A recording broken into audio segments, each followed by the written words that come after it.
David Capstick, can you just tell me sort of where you were in your own progress on Pen y Fan and who you encountered and how? Yes, we encountered a long broken line of troops, each of them progressing individually.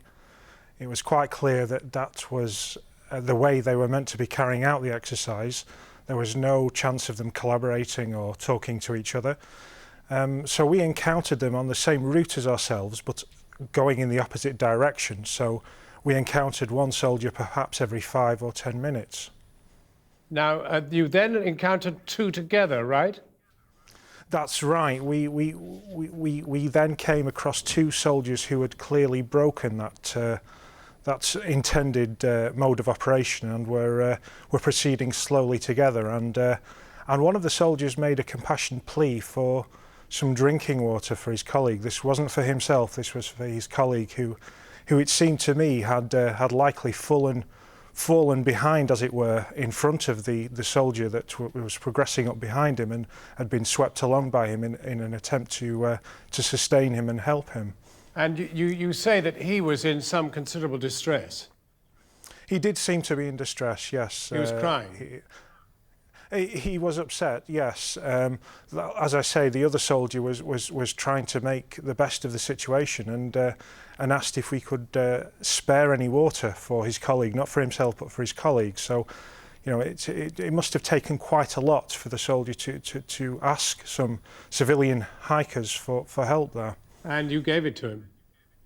Yes, but we ourselves had only a limited amount of water and we're struggling with the weight of our own packs also. But the weight of the army packs was clearly twice the weight of our own packs, and it was very hard to see how they'd ended up in a position where they had run out of water. I'm not sure how much water.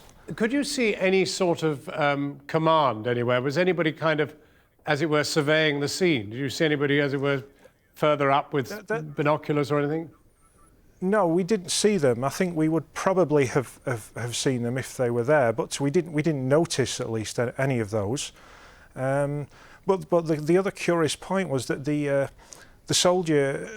two soldiers then proceeded, and the one that was helping the weaker one was telling us that it was okay. They would get water at the stream, which was further ahead and marked on the map. Well, we know from our own experience that those streams were no more than a line of arid rocks. There was no water to be had from them.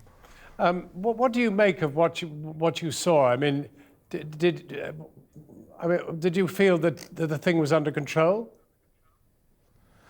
I don't think it occurred to us that fatalities were going to result. I mean, it probably wouldn't, but it certainly was slightly odd that the two soldiers in particular had bunched together and were clearly in distress. I think that sent a little bit of alarm.